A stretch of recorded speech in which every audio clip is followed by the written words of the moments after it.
I'm going to casually mention to you something that's very scary indeed, and tell you what the alien agenda is. And it's going to sound very familiar.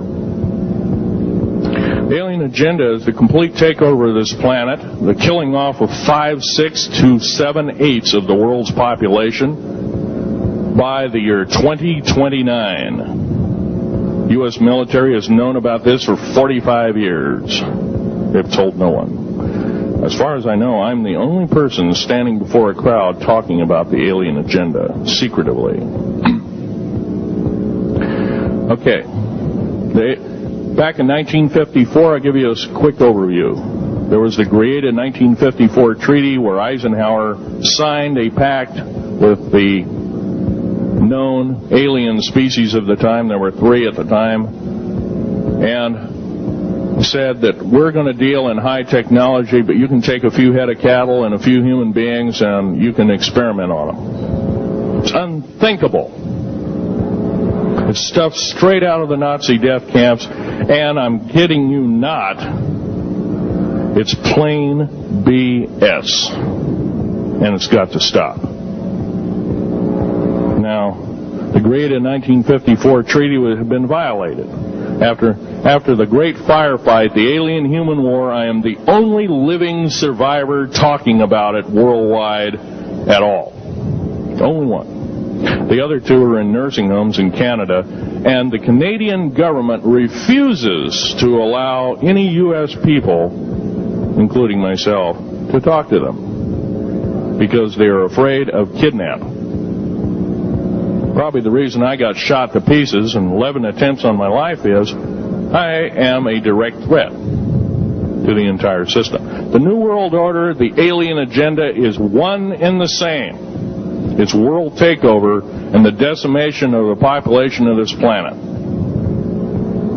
Now, I'm going to tell you something a little bit different about the alien species. The bad news ones, there are 9 races of alien populations. To look at a human being as a bag of food. They're not cannibals. They don't eat the flesh and the bones and all that kind of stuff. They use the glandular secretions of animals and human beings as a mixture of the vitamins for their food. They get high off of our adrenal gland substances called adrenal chrome. It's something like cocaine to them. Now, what can we do about it? Right now, if we do nothing, we can do nothing about it, and it will continue to go on. Basically, we'll be led in the dark, and you'll keep seeing more and more people disappear. Right now, there's 100,000 children totally unaccountable through FBI archives, cannot be traced anywhere. They haven't been murdered. Nobody's ever seen them. I think they're hauled underneath in some of these bases, and they are summarily done away with, and they are literally eaten. Now, that is a scary thing indeed. And I'm not asking you to believe me in toto. I am asking you to seriously do enough homework that you can go out through the public record, through the congressional records, find out who's voting for what, and go from there. Do your own program. Do your own agenda, and do your own speaking out. And if enough of us do this, there is some saving grace. However, we don't have a whole heap of time left. Technological governments on this planet are raping the planet. We're going to run out of everything that we need. They're going to pollute everything in sight in the better part of 20 years. Now, I know you've heard some poppycock stories. Oh, we're going to run out of coal. We're going to run out of gasoline. We're going to run out of this, that, and the other. And 25 and 30 years ago, you heard all this hogwash. Well, don't believe it. Basically, anything you read in a paper, you should take with a grain of salt. Start reading on what is missing out of the article. Ask yourself, what's missing in this article that I should know? Maybe that's the truth. Fill in the blank spots, so to speak. White copy is only one leg of the triangle. There are 2 other legs, 2 other pieces of the puzzle. What we have to do as a group of people, concerned people at that, and this group seems to be quite that, is we have to assert ourselves in a way that we've never thought possible. Now, I'm not asking you to do what I'm doing. I'm telling you, what I'm doing is very important. Every one of you is equally important. You wouldn't be in this room otherwise. You know, all these other people out here that didn't come to the lecture, they really don't want to hear it. Yesterday I heard a fellow that says, I'm sorry to say I belong to this military organization, that militant organization. I don't believe in the alien question. There's no proof of it. And so I show him an artifact, and he says, well, that's nice, but that could be lead. Well, I happen to know this isn't lead. It scratches diamond, and it's harder than that. Here's a sapphire that I found. When we blew a mountain apart, all these sapphires fell out.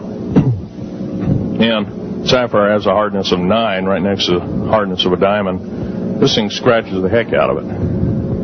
Let's tear it apart. I'll tell you something.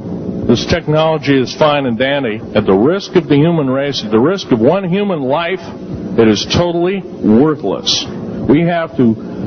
The one beautiful thing about the United States of America is we value a human person's life.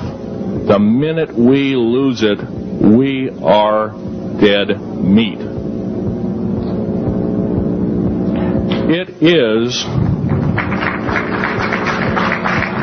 It is tantamount that we get back to constitutional law, and for our officials not to believe in it or obey it. First of all, for a politician to say, well, I believe in the U.S. Constitution, but I believe in gun control. You can't be a master of two houses. It don't work. What you must do is tell that politician you are disobeying the Constitution of the United States that you're sworn to uphold, and you are in treason territory. Think about what you have said. You have 30 days to make that apology. If you do not make that apology, you are a treasonous individual and should be prosecuted.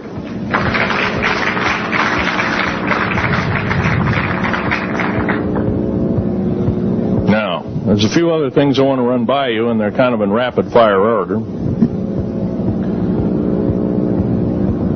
Area 51 is only one base, one of the 131 bases. Of these 131 bases, I call Area 51 a mega base. It's got more than one base in it. It's Tonopah Test Range, Area 51, S2, S4, Groom Lake, and a host of others. Now, these mega bases are gobbling up our gross national product. Right now we're spending 28% of the gross national product on building underground bases solely. That doesn't count for the defense budget. That doesn't count for the spare parts budget. It doesn't count for any of that at all. And the black budget is dead wrong. It sidesteps the United States Congress and its Constitution of its people and says you're a bunch of morons, you don't need to know. Well, a need-to-know basis is an executive order written during the Eisenhower era right after the Greada 1954 treaty and is treasonous and illegal in this country and should be overturned and abolished.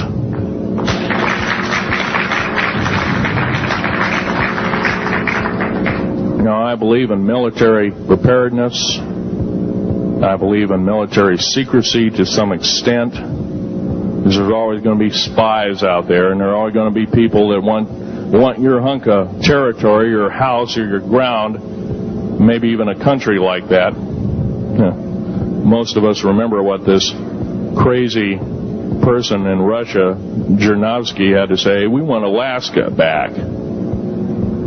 Well, baby, you're not going to get Alaska back without a horrendous fight. Alaska is my land. I was born here in these United States. I have risked my life and limb for these United States, and I love my United States more than my life. And I will defend these United States against all foreign powers, foreign and domestic. Now, every one of you in this room have probably, to some extent, minor or major, done just that. And that is what this country needs. Patriots you are, patriots you are becoming, patriots and Constitution builders you must continue to be. Now, all this alien thing is fine, except for